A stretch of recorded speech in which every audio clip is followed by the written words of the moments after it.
मोहनदास करमचंद गांधी का जन्म पश्चिमी भारत में वर्तमान गुजरात के एक तटीय नगर पोरबंदर नामक स्थान पर 2 अक्टूबर सन 1869 को हुआ था। उनके पिता करमचंद गांधी सनातन धर्म की पंसारी जाति से संबंध रखते थे और ब्रिटिश राज के समय काठियावाड़ की एक छोटी सी रियासत पोरबंदर के दीवान अर्थात प्रधानमंत्री थे। गुजराती भाषा में गांधी का अर्थ है पंसारी 43, जबकि हिंदी भाषा में गंधी का अर्थ है इत्र फुलेल बेचने वाला, जिसे अंग्रेजी में परफ्यूमर कहा जाता है। 44 उनकी माता पुतलीबाई परनामी वैश्य समुदाय की थी। पुतलीबाई करमचंद की चौथी पत्नी थी। उनकी पहली 3 पत्नियां प्रसव के समय मर गई थी। भक्ति करने वाली माता की देखरेख और उस क्षेत्र की जैन परंपराओं के कारण युवा मोहनदास पर वे प्रभाव प्रारंभ में ही पड़ गए थे, जिसने आगे चलकर महात्मा गांधी के जीवन में महत्वपूर्ण भूमिका निभाई। इन प्रभावों में सम्मिलित थे दुर्बलों में उत्साह की भावना, शाकाहारी जीवन, आत्मशुद्धि के लिए उपवास तथा विभिन्न जातियों के लोगों के बीच सहिष्णुता। मई 1883 में 13.5 वर्ष की आयु पूर्ण करते ही उनका विवाह 14 वर्ष की कस्तूरबाई मकंजी से कर दिया गया। पत्नी का पहला नाम छोटा करके कस्तूरबा कर दिया गया और उसे लोग प्यार से बा कहते थे। 45 यह विवाह उनके माता पिता द्वारा तय किया गया व्यवस्थित बाल विवाह था, जो उस समय उस क्षेत्र में प्रचलित था। परंतु उस क्षेत्र में यही रीति थी कि किशोर दुल्हन को अपने माता पिता के घर और अपने पति से अलग अधिक समय तक रहना पड़ता था। 1885 में जब गांधी जी 15 वर्ष के थे तब इनकी पहली संतान ने जन्म लिया, किंतु वह केवल कुछ दिन ही जीवित रही और इसी वर्ष उनके पिता करमचंद गांधी भी चल बसे।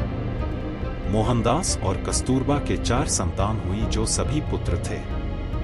हरिलाल गांधी 1888 में, मणिलाल गांधी 1892 में, रामदास गांधी 1897 में और देवदास गांधी 1900 में जन्मे।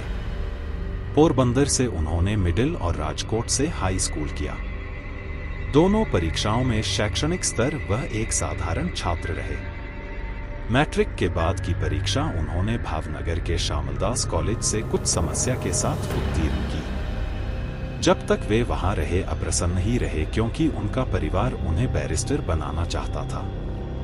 अपने 19वें जन्मदिन से लगभग 1 महीने पहले ही 4 सितंबर 1888 को गांधी यूनिवर्सिटी कॉलेज लंदन में कानून की पढ़ाई करने और बैरिस्टर बनने के लिए इंग्लैंड चले गए। 46 भारत छोड़ते समय जैन भिक्षु बेचारजी के समक्ष हिंदुओं को मांस, शराब तथा संकीर्ण विचारधारा को त्यागने के लिए अपनी अपनी माताजी को दिए गए एक वचन ने उनके शाही राजधानी लंदन में बिताए गए समय को काफी प्रभावित किया। हालांकि गांधी जी ने अंग्रेजी रीति रिवाजों का अनुभव भी किया, जैसे उदाहरण के तौर पर नृत्य कक्षाओं में जाने आदि का। फिर भी वह अपनी मकान मालकिन द्वारा मांस एवं पत्ता गोभी को हजम नहीं कर सके। उन्होंने कुछ शाकाहारी भोजनालयों की ओर इशारा किया। अपनी माता की इच्छाओं के बारे में जो कुछ उन्होंने पढ़ा था उसे सीधे अपनाने की बजाय उन्होंने बौद्धिकता से शाकाहारी भोजन का अपना भोजन स्वीकार किया। उन्होंने शाकाहारी समाज की सदस्यता ग्रहण की और इसकी कार्यकारी समिति के लिए उनका चयन भी हो गया, जहां उन्होंने एक स्थानीय अध्याय की नींव रखी। बाद में उन्होंने संस्थाएं गठित करने में महत्वपूर्ण अनुभव का परिचय देते हुए इसे श्रेय दिया। वे जिन शाकाहारी लोगों से मिले उनमें से कुछ थियोसॉफिकल सोसाइटी के सदस्य भी थे। इस सोसाइटी की स्थापना 1875 में विश्व बंधुत्व को प्रबल करने के लिए की गई थी और इसे बौद्ध धर्म एवं सनातन धर्म के साहित्य के अध्ययन के लिए समर्पित किया गया था। उन्होंने लोगों ने गांधी जी को श्रीमद् भगवद गीता पढ़ने के लिए प्रेरित किया। हिंदू, ईसाई, बौद्ध, इस्लाम और अन्य धर्मों के बारे में पढ़ने से पहले गांधी ने धर्म में विशेष रुचि नहीं दिखाई।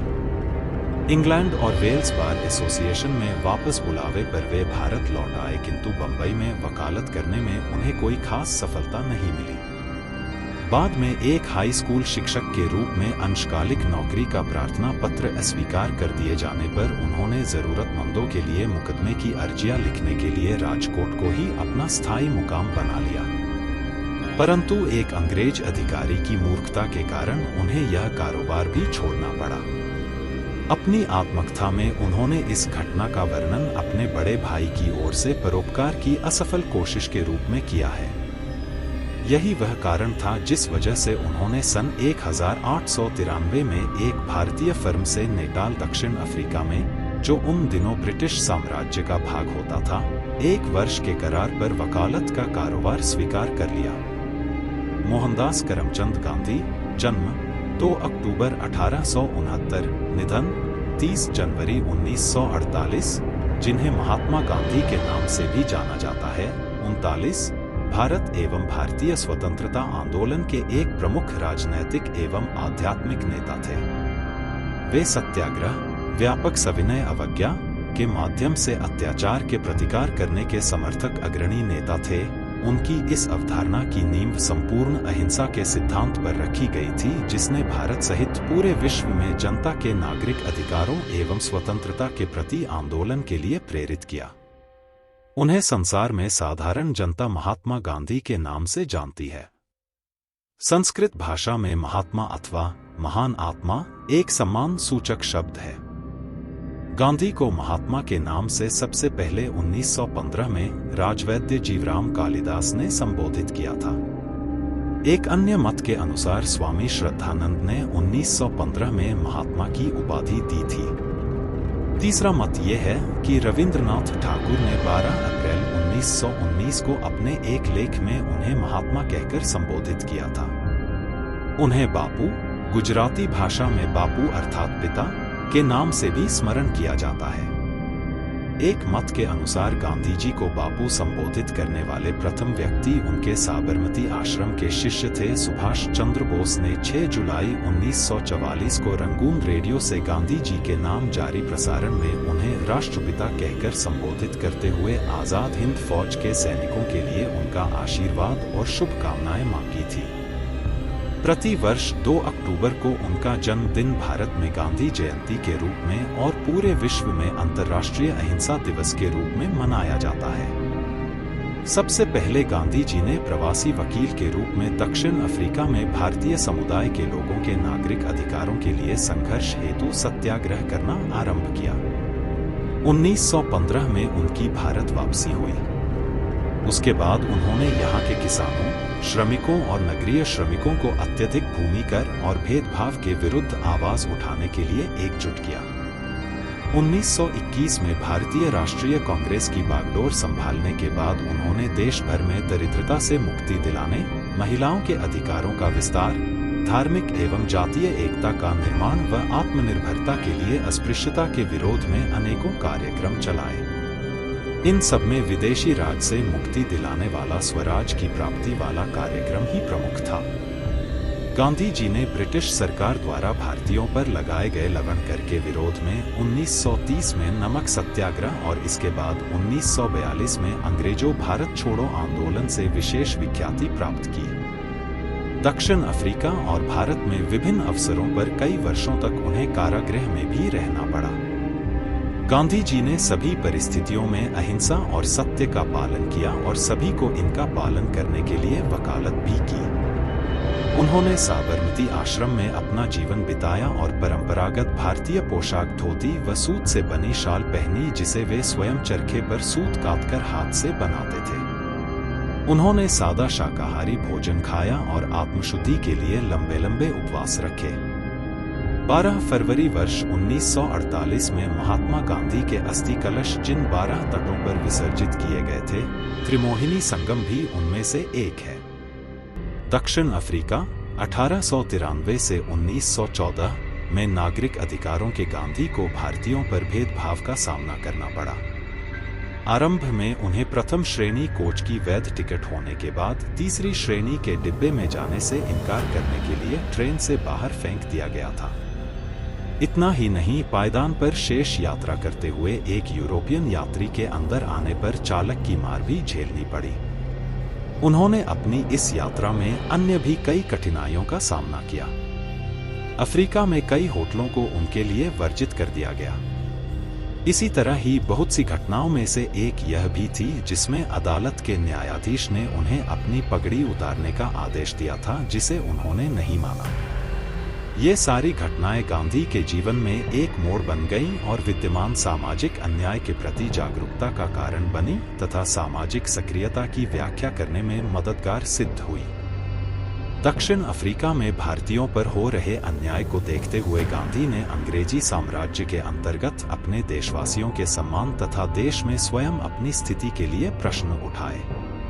1906 में ज़ुलू दक्षिण अफ्रीका में नए चुनाव करके लागू करने के बाद 2 अंग्रेज अधिकारियों को मार डाला गया। बदले में अंग्रेजों ने ज़ुलू के खिलाफ युद्ध छेड़ दिया। गांधी जी ने भारतीयों को भर्ती करने के लिए ब्रिटिश अधिकारियों को सक्रिय रूप से प्रेरित किया। उनका तर्क था अपनी नागरिकता के दावों को कानूनी जामा पहनाने के लिए भारतीयों को युद्ध प्रयासों में सहयोग देना चाहिए। तथापि अंग्रेजों ने अपनी सेना में भारतीयों को पद देने से इनकार कर दिया था। इसके बावजूद उन्होंने गांधी जी के इस प्रस्ताव को मान लिया कि भारतीय घायल अंग्रेज सैनिकों को उपचार के लिए स्ट्रेचर पर लाने के लिए स्वेच्छापूर्वक कार्य कर सकते हैं। इस कोर की बागडोर गांधी ने थामी। 21 जुलाई 1906 को गांधी जी ने भारतीय जनमत इंडियन ओपिनियन में लिखा कि 23 भारतीय निवासियों के विरुद्ध चलाए गए ऑपरेशन के संबंध में प्रयोग द्वारा नेटाल सरकार के कहने पर एक कोर का गठन किया गया है। दक्षिण अफ्रीका में भारतीय लोगों से इंडियन ओपिनियन में अपने कॉलमों के माध्यम से इस युद्ध में शामिल होने के लिए आग्रह किया और कहा, यदि सरकार केवल यही महसूस करती है कि आरक्षित बल बेकार हो रहे हैं, तब वे इसका उपयोग करेंगे और असली लड़ाई के लिए भारतीयों का प्रशिक्षण देकर इसका अवसर देंगे। गांधी की राय में 1906 का मसौदा अध्यादेश भारतीयों की स्थिति में किसी निवासी के नीचे वाले स्तर के समान लाने जैसा था। इसलिए उन्होंने सत्याग्रह की तर्ज पर काफिर का उदाहरण देते हुए भारतीयों से अध्यादेश का विरोध करने का आग्रह किया। उनके शब्दों में, यहाँ तक कि आधी जातियां और काफिर जो हमसे कम आधुनिक हैं ने भी सरकार का विरोध किया है। पास का नियम उन पर भी लागू होता है, किंतु वे पास नहीं दिखाते हैं।